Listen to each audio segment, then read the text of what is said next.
नवद पुरुष विजु पट्टनायक 28तम तिरोधान दिवस रे आल्फा स्पोर्टी तरफ स्थानीय हिलपटन स्थित संस्कृति भवन परिसर रे एक रक्तदान शिविर अनुष्ठित हो जायछि।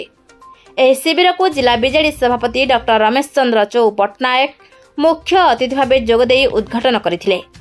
अन्यतम अतिथि भावे अर्बान बैंक सभापति आर मुरली मोहन, जिला कार्यकारी सभापति सीएच दिलेश्वर रेड्डी, भीमसेन दलाई, सुभाष महारणा, जगन्नाथ समेत आल्फा क्लब संपादक विजय भास्कर सिंह सामंत, किरण कुमार साहू, अमित दास समेत बहु मान्यगण्य व्यक्ति उपस्थित थिले। सुभाष चंद्र महारणा एक्स-बीडीए चेयरमैन एवं राज्य विजु जनता दल पूर्वतन संपादक आज आल्फा स्पोर्टिंग क्लब तरफ विजु पट्टनायक स्मृति विजु पट्टनायक 28तम श्राद्धवार्षिक आज मेगा रक्तदान शिविर अनुष्ठित। विजय भास्कर सिंह सामंत यही स्पोर्टिंग क्लब सभापति नेतृत्व में आज होती। आज मेयर निश्चित भाव जन जीवन को बंचेवा जहाँ रक्तदान देवा ताहा मु समस्त धन्यवाद देवी।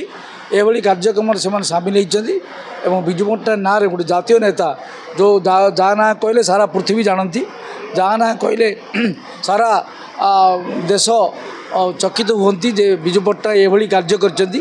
अतीत में ओडिशार बेकार समस्या दूर करने सी राउरकेला स्टील प्लांट आरंभ कर पारादीप बंदर टू आरंभ कर सुनाबड़ा मिगबेमान फैक्ट्री टू आरंभ कर नालको दामनजोड़ टू आरंभ कर कृषि वैषयिक विद्यालय आरंभ कर ब्रह्मपुर यूनिवर्सिटी आरंभ कर जहाँ करिसेंती स्मरणीय।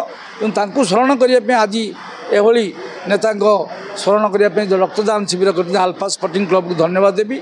एवं आपण मैंने योगदान आपण धन्यवाद देवी। आपण मानकर एभली योगदान को जो प्रोत्साहन देवाई प्रचार प्रसार करने आछे अन्य मैंने उत्साहित हे। आ जो मैंने रक्तदाता मान वेलकम करछि से माने गोटे जीवन देला जो रक्तदान अर्थात जीवन देवा तेणु से धन्यवाद देवी एभली कार्यक्रम सामिल होइचारु। तेणु आपण मैंने एभली बहुत प्रचार प्रसार करूँ ताहले भल हम। आज कार्यक्रम जो मैंने रक्तदान देइचंती मुझे वेलकम करुच्ची। प्रभु तांको शक्ति दिंतु एभली कार्य से सामिल रोचंती एवं सबुदिन एभली कार्य सामिल रुहतु मैं कामना करुच्ची। सर अपन परिचय कौन कहे जो हिसाब से महत्वदान रक्तदान शिविर होची विजु बाबू सब देखो आज विजु बाबू 28तम श्राद्धवार्षिक उत्सव आज एक मेगा रक्तदान शिविर अनुष्ठित हो जेहेतु ब्लड बैंक ब्लड अभाव जो आखि आगे रखी आज विजु जनता दल तरफ आमर विजु जनता दल वरिष्ठ नेता विजय भास्कर सिंह सामंत नेतृत्व में आज यही कैंप आयोजन होती। धन्यवाद देवी विजय भास्कर सिंह सामंत और समस्त टीम को एभली महान कार्य कर आज विजु बाबू श्राद्ध उत्सव बहुत बहुत धन्यवाद दूसरी। ब्लड बैंक जो रक्तर अभाव जो रोगी जो असुविधार सम्मुखीन होती ये ब्लड कैंप द्वारा बहु रोगी उपकृत होगा।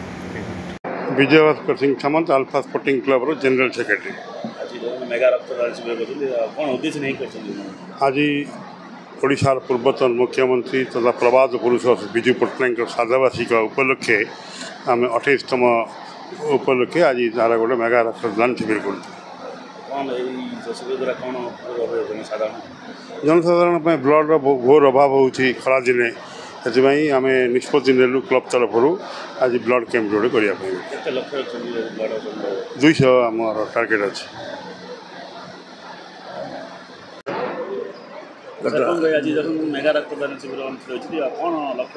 लक्ष्य आज हूँ प्रभात पुरुष विजु पट्टनायक 28तम तिरोधान दिवस। ए दिवस उपलक्षे विभिन्न कार्यक्रम आम बीजेडी तरफ ब्रह्मपुर निर्वाचन मंडल में कार्यक्रम कराई। सकाଳେ बरपुत्र मानकर माल्यार्पण करागला सहित बर्तमान एटी आल्फा स्पोर्टिंग क्लब तरफ से उद्देश्य विजय उद्देश्य रक्त संग्रह अभियान बर्तमान चालू बर्तमान आरंभ है। रक्त हूँ महदान गोटे बोतल रक्त देने गोटे रोगी बंचो तेणु स्मृति रक्षा करने विजु बाबू जपरी भाव से ओडिशा को विश्वविख्यात करते से उद्देश्य महत्व उद्देश्य रोगी मैंने कि उपकृत हे से उद्देश्य आल्फा स्पोर्टिंग तरफ और विजय भास्कर सिंह सामंत ଜେନେରାଲ ସେକ୍ରେଟାରୀ ମୋ ତ ଅଧ୍ୟକ୍ଷ ଅଛି ଏହାର ରକ୍ତ ସଂଗ୍ରହ କରାହେଉଛି। ଆମେ ଯାହା ଅନୁଭବ କରୁଛୁ ବିଭିନ୍ନ ସବୁ ଯୁବକ ଯୁବତୀମାନେ ଆସି ଏଠି ରକ୍ତଦାନ କଲେ। ब्यूरो रिपोर्ट द्युति चांद टीवी।